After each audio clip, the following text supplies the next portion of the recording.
Veronica's veil, the holy face of our Lord Jesus Christ, is on Egyptian linen. The tilma of Our Lady of Guadalupe is made out of cactus fibers. Linen, cactus fibers, both raised to the miraculous.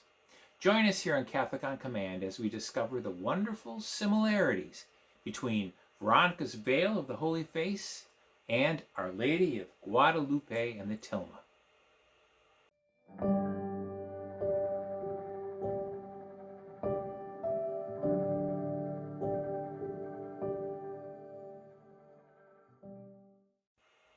There are some fascinating facts about the Guadalupe image. First of all, Our Lady appeared to Blessed Juan Diego dressed as an Aztec princess.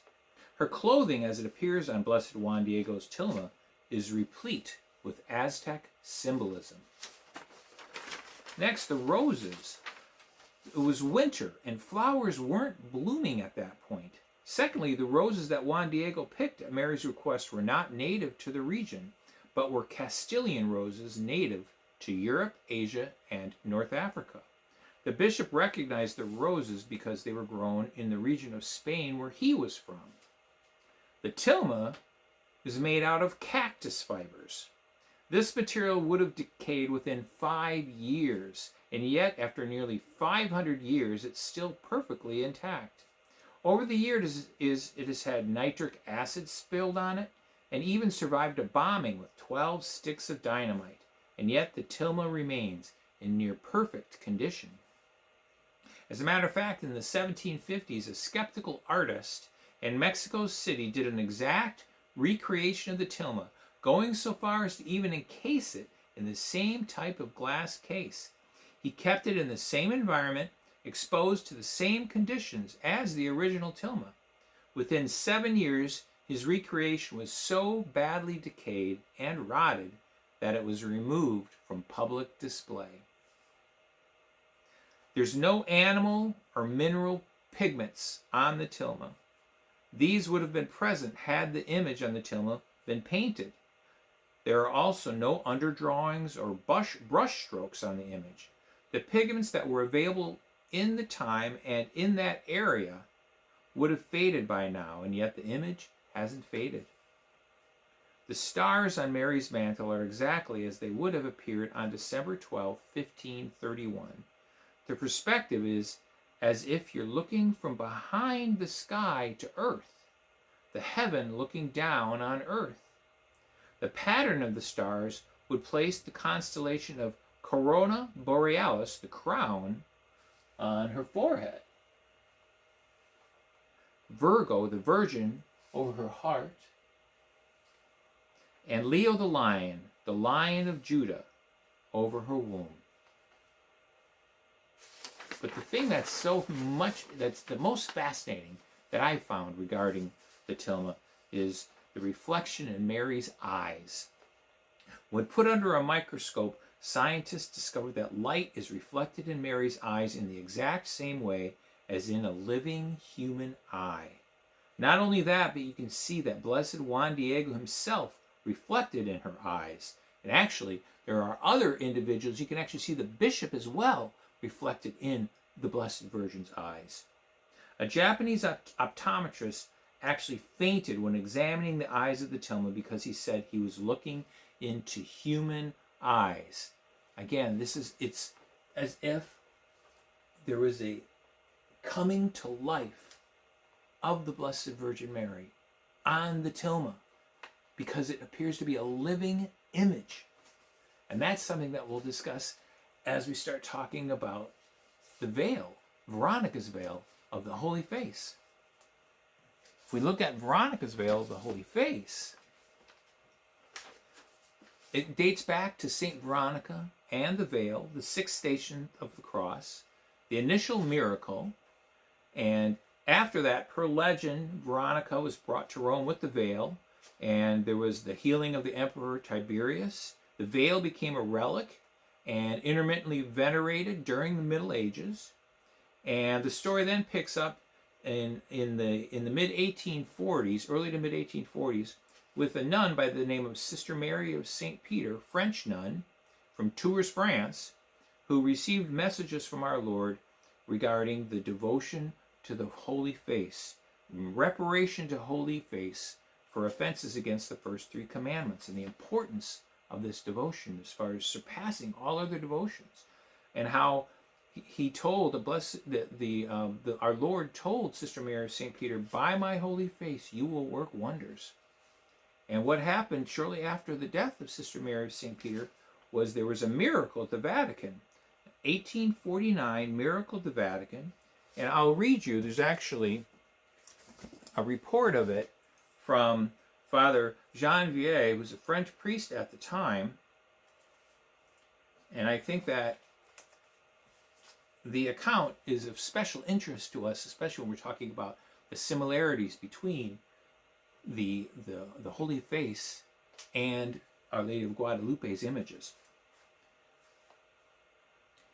So I'm going to read to you the account of this miracle of 1849 because it's especially relevant to what we're talking about here today. This is from Father Janvier. In the month of January 1849, during the exile of Pius IX at Gaeta, public prayers by order of the Holy Father were offered in all the churches of Rome to implore the mercy of the Omnipotent on the Pontifical States. On this occasion, they exposed in St. Peter's the wood of the true cross and the veil of St. Veronica.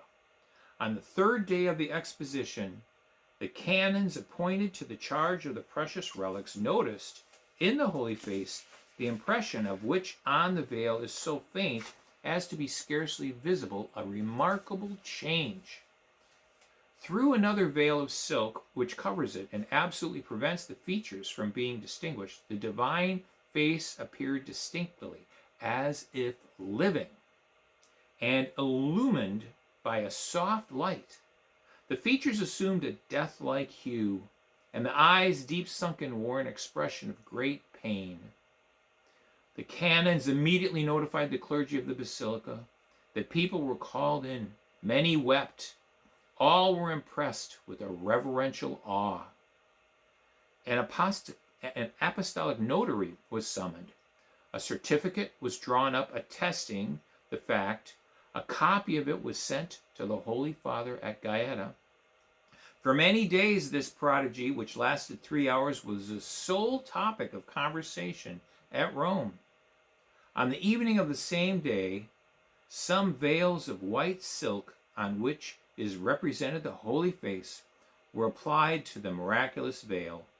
These veils have been sent to France. So they were authenticated by the Vatican and sent to France, these veils. And what happened was, one of them, and there's actually two of them, but one of them was utilized by the Venerable Leo de Pont, the holy man of Tours, who was an attorney at that time, who was assisting the local Carmelite monastery and knew Sister Mary of St. Peter. He was given a Holy Face relic, and in his parlor he set up an oil lamp burning day and night before the image with over 6,000 certified miraculous cures associated with the oil of the lamp. Blessed Pope Pius IX described Venerable Leo de Pont as perhaps the greatest miracle worker in church history. And it was not that long after that Pope Leo XIII raised the Holy Face devotion from a confraternity status to an archconfraternity status, which established the devotion worldwide and into perpetuity. And this Holy Face devotion is now, at this point in time, being revived. It's similar to the Rosary, which was basically buried for 100 years. The Holy Face devotion was buried for a century, but now it's making revival because it's really critical to our time. Along with the image that was sent to Venerable Leo de Pont, these images have been sent throughout the world at this point in time. And actually, one of these images is right here. This is an authentic image, and it's noted to be a true copy of the sacred face of our Lord Jesus Christ. And you can see the red wax seal right there. And there is, I have here the certificate of authentication, which was signed by Pope Leo XIII in 1902. This one's from 1902. And it's noted that these images are to be equally honored, to enjoy the same privileges as the miraculous picture itself, and also attesting that this image has touched the veil of Veronica, the wood of the true cross, and the iron of the spear, which transfixed our Lord. And as this image is to be equally honored, it's never to be exposed to the public for veneration unless a lamp or a taper is kept constantly burning before them. So as you see, I actually have an olive oil lamp in front of it here. And whenever it's in public, it needs to be venerated just like that. So I think, to kind of sum things up, there are similarities between Our Lady of Guadalupe and the Tilma and the Holy Face of our Lord Jesus Christ, Veronica's veil. I think the first one I would say is, number one, what I call a vivification, a coming to life. It came to life, both that miracle in 1849 with the Holy Face in Rome, the miracle at the Vatican, and then, of course, with what happened in the Tilma, a coming to life. The second thing, I like to call it divine touch unfurled. It's the touch of our Lord, touch of God. And think of the Tilma being unfurled, or think of the veil being unfurled. So it's a divine touch unfurled. Number three, no pigment to either one. This is of God. It's not of human origin. And the ongoing preservation. Think how long these have both lasted. The true image, the veil is still in Rome, and it's typically brought out during Easter time once a year during the Passion of our Lord. And of course, everyone, this is Our Lady of Guadalupe, Mexico City, is one of the most visited shrines in the world. So no pigment, ongoing preservation.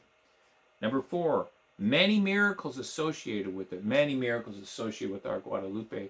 Think of all the incredible number of conversions that have happened with our Lady of Guadalupe, and the many, many miracles that are associated with the original miracle with Saint Veronica, and the miracle in the Vatican in 1849, and then, of course, with the Holy Man of Tours, Leo de Ponte. So many miracles are associated. The fifth one, images are duly honored. Both these images really receive, as they should, the honor that they deserve. So that's number five. And then number six, tangible examples of God's ongoing love for us. It's one of the beauties of the church, is God appeals to all of our senses, with even our smell, with incense and taste, feel, hearing, seeing. And this is tangible. We're talking cactus fibers. We're talking linen. And yet God touches these for our benefit. So thank you so much for tuning here at Catholic on Command, and God bless you.